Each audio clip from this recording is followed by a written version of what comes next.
Hello, it's Lori Brown from empowerednurses.org, and I'm so excited you're here today for our Hey Nurses, What's Next? How Nurses Become Business Owners and Successful Entrepreneurs, our second edition. So I'm speaking today with Janice Dolnick. Janice, welcome. Hi, thank you, Lori, so much for inviting me. I really appreciate the opportunity. I'm so glad you're here. I've known Janice for a while, and she's we're friendly competitors, basically. Yes. and Janice is brilliant. She is the founder of the National Nurse Consulting, and she has a little bit different business model than I do. She actually helps legal nurse consultants grow their business, and also she uses them as subcontractors and helps them with their work product as well, right? Yes, yeah, exactly. Well, I'm so glad you're here and excited. So what made you decide to start a business? That's a good question. So, it was about 2009, so I had been an RN for about 5 years. And previous to that, I was a LVN working in the hospital, and I started doing travel nursing. And I just got really, I got upset with what I was seeing on travel assignments, Mm-hmm. both patients, both for the nurses and the staff. And I started looking up becoming a lawyer and seeing, what that would bring about. And I just was unhappy with working the weekends, the holidays. I didn't have a family then, but I knew one day I wanted a family.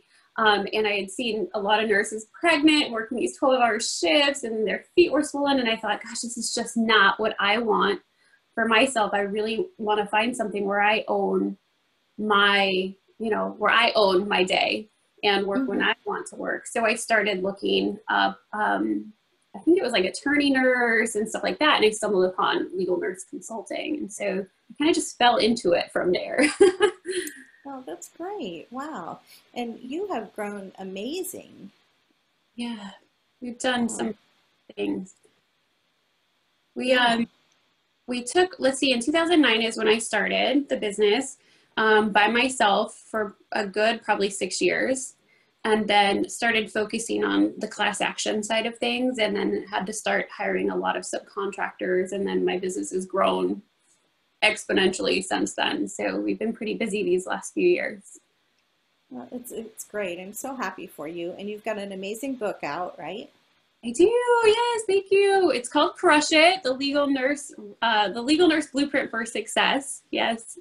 It took me 4 years to write. So, enter baby number one, baby number two, and it finally got published. So it was a labor of love for sure. I've got another book that's coming out too, and it's like giving birth to another baby. It's a lot of work, but it was so worth it. And it's a guide for nurses looking at starting a business. And I try not to fill it with any fluff. I try to give it to them just, as straight as possible. So it's a really great little guide for nurses interested in doing the same thing that we've done. Great. And so what was your biggest fear in starting your business? My biggest fear was not finding attorney clients, and having invested a lot of money into a legal nurse consulting program and then getting out and being in debt to that program and not finding someone that would see the value, not finding an attorney that saw the value that a nurse could provide. I think that was my biggest fear, is not finding work and telling everyone about this new venture and it not working out, and that fear of failure. That was probably my biggest fear. Yeah, it's like a lot of us, definitely. But what you found is there's tons of attorneys that need us, right? Yeah, there's a lot of attorneys. I think that's something that we forget when we're first starting out too, is that, we'll talk to one lawyer and they'll turn us down and we think that's the end all.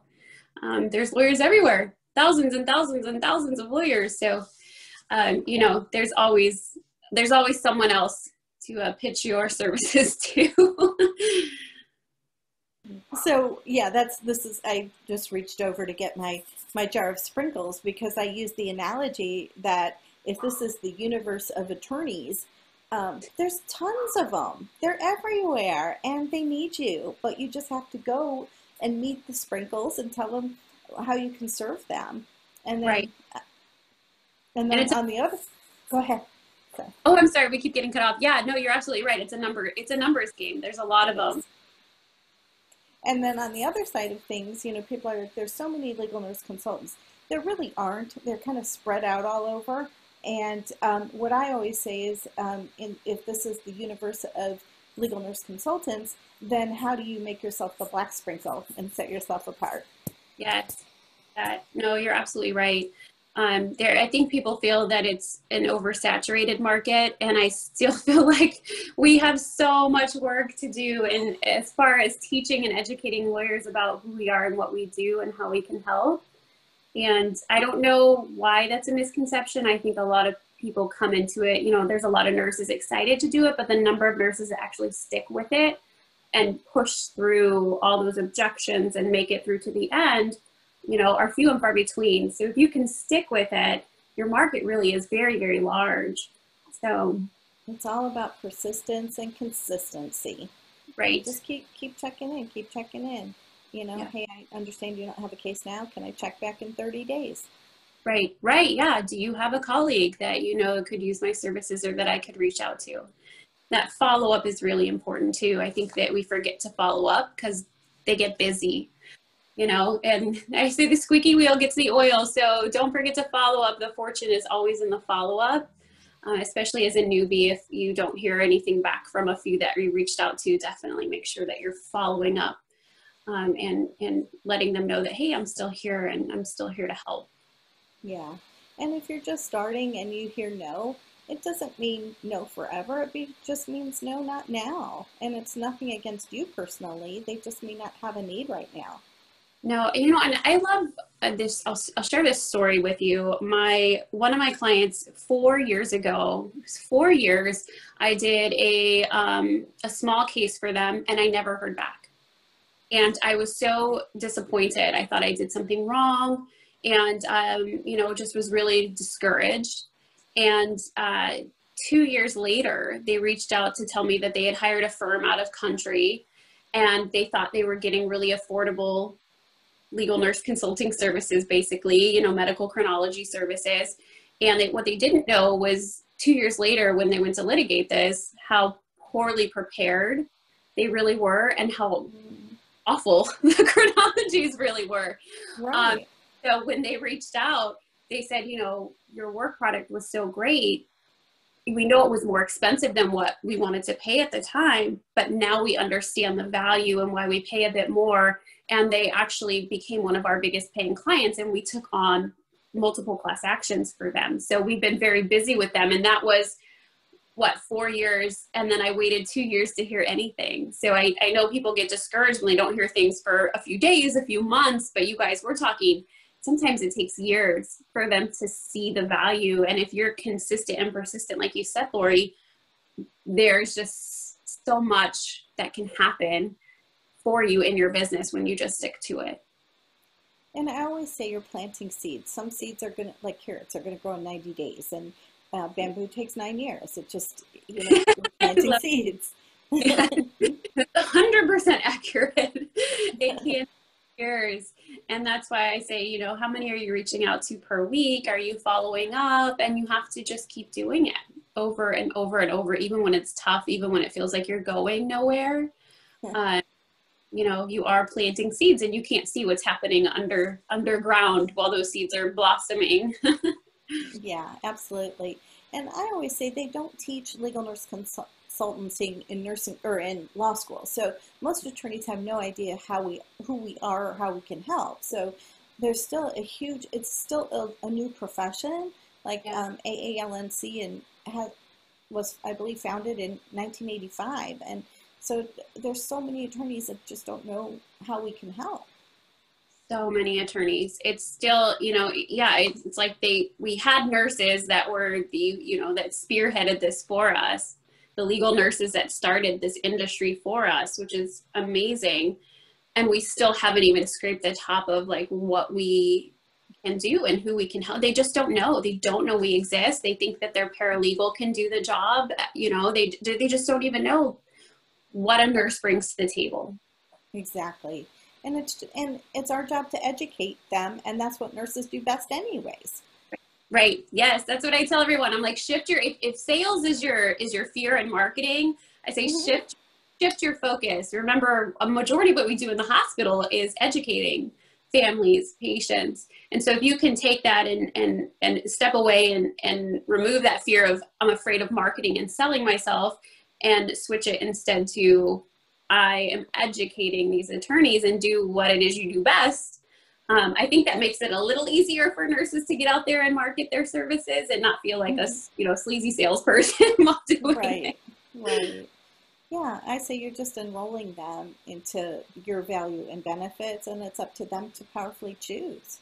Right. Absolutely. Yep. Just tell them what you can do, and, give them a lot of times, it's like, give me a chance. Let me show you what I can do for you, and getting your foot in the door. I know, like, I don't go when I'm taking a case from getting a case from a new lawyer. I'm not showing them everything I can do right up front. It's, right. You do a little bit of what they need, what they think they need, and then you show them a little bit. And then you develop that relationship, you grow that relationship, they earn that trust in you. And then suddenly they're calling you saying, hey, can you do this? Hey, can you do this? And you're like, absolutely. And so that grows. And then suddenly that work is coming back to you, and you have those attorneys for life. They won't go. Exactly. Yeah, I don't market anymore, and I haven't for like 10 years, but I still have a very strong stable of attorneys. And so that's the nice thing about this business, is that you don't have to, once you get that nice stable, the marketing isn't as important. Right. But never stop marketing. Yeah, no, you're 100% right. And it's like, I tell everyone, you only really need 2 to 3 great attorneys. I probably have 5 or 6 that just keep us busy. And that's with 10 to 15, sometimes 25 subcontractors. So you're not looking for, a huge amount of attorney clients. You're looking for just a few that you can help, that see the value and keep coming back.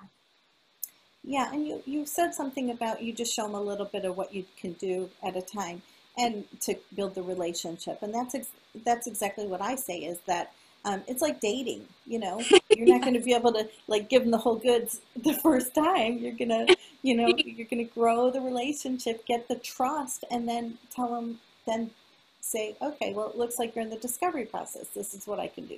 Oh, it looks like you're going to trial. This is what I can do. So right. It's a gradual step by step. Yeah, you don't want to show all your cards right up front. That's totally true. And, it's just easier. And I think, too, it's overwhelming for them. They're busy. In their head, I just need a chronology. And you're like, okay. But then you get in there and you're like, actually, you need a lot more than that. But if you can give it to them in bite-sized pieces, I think they appreciate that. It's not as overwhelming. It's something their paralegal can follow the trail and get what you need as far as record and stuff like that. And I see that too in marketing. When I'll look at some of the legal nurses coming in and asking for some help, they'll show me the messages they sent to the lawyer, and it'll be a lot. And, and it's kind of like, okay, let's shrink this down a bit and speak to their needs, what it is, what is that pain point that they actually have that we can help solve right now. Yes. And let's focus there. And then we'll give them little bits as we go. And remember, they're used to doing this by themselves. Right. So if you're glomming on, hey, I could do, all these things, it's going to be overwhelming. For sure. Yeah. It's like, no, just give me my chronology. That's all I want. And you're like, okay. Yeah. And then, oh, by the way, you might want to get these documents too. Right. Right. Yeah, exactly. And that's when like, oh, I didn't even know I needed that. Oh, wow. Exactly. She does. Yeah. I thought I had all the records, and it was only 100 pages, and there's 3,000 still missing. Yeah. Oops. Yeah. So what is the biggest obstacle you've had to overcome in doing your business? Oh, the biggest obstacle. I think for me, it's waking up every day and not having a boss. There's, you're not clocking in, you're not clocking out. Nobody's holding you responsible. Nobody's making you go into your office and work. Like, it's all up to you. And it doesn't matter what's going on in your life. Every single day, you have to do something small for your business. And that can be tough, especially in times like right now with COVID. There's a lot of noise going on around us. So really just focusing and finding the time to write down those goals and write down what it is I'm going to do tomorrow in my business. And just, head down, making it happen, even with nobody else telling me what to do. I mean, you're the boss, and being the boss sometimes can be hard, and it can be lonely. And so, pushing forward when you feel alone, or you're not getting any feedback, and attorneys aren't getting back to you, and it's like silence, it's like crickets. It's like, but I have to keep going, and finding that motivation sometimes can be difficult, but and then just finding other like-minded entrepreneurs that are doing it and sticking with them, and linking arms. And I tell everyone, there's there's plenty of success to go around. So, you don't have to have unhealthy relationships. Competitors are great. Like they light a fire under your butt, right? Like exactly, right. And we support each other too. Absolutely. I think that's really important. So just finding that motivation can sometimes be. And I think it's kind of unlike nursing where it's like there's head bumps and things like that. When you get into the entrepreneurial space, everybody wants to help everybody else. They do. And we want to know, like, what are you doing? What has been helpful? And I think that's important. Like, you don't have to, I tell my team all the time, I'm like, you don't have to steal from anybody. There's so much success to go around that there's no reason to compete, even though you are in the same industry. Exactly. So I understand, first of all, you've been extremely generous to have a gift for everybody. So thank you so much. And I'll let you share what it is. Yeah, so if you are a registered nurse interested in building a legal nurse consulting business, so I don't teach nurses to become legal nurses. There are LNC programs for that, but I really help bridge that gap. Okay, I just finished the program, now what the heck do I do? Because that's where I was. How do I build a successful business? Where do I start? What's the foundation?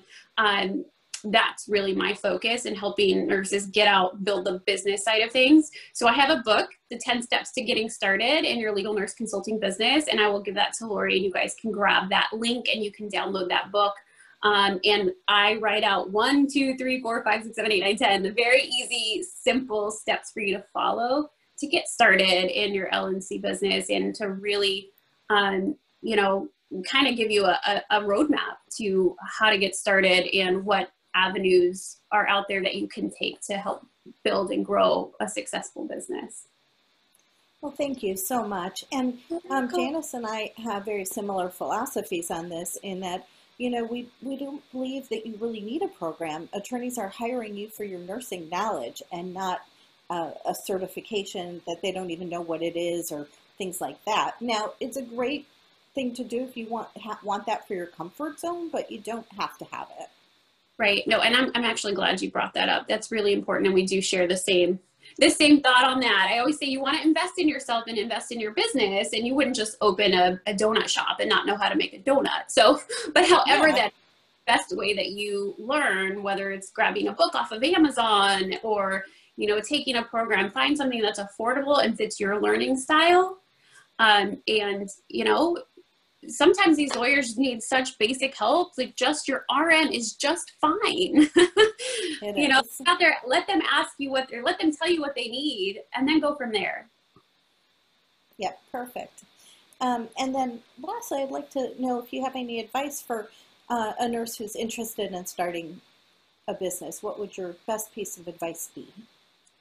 Oh, my best piece of advice. This might seem a little silly, but when we're first starting something and we're really excited, and if you have that entrepreneurial burn deep down in you and you're that person on fire, I typically tell people, don't go into the hospital and tell all your colleagues what you're doing, because you're going to get a lot, you're going to get nurses that say, oh, been there, done that, tried that, didn't work. And that's going to blow out your flame so quick. So when I first started, I remember I told some people about it, and they just shot me down. So find a community of like-minded legal nurses, like-minded nurse entrepreneurs, link arms with them, and put your head down, put your blinders on, plug your ears, and chase after your dreams.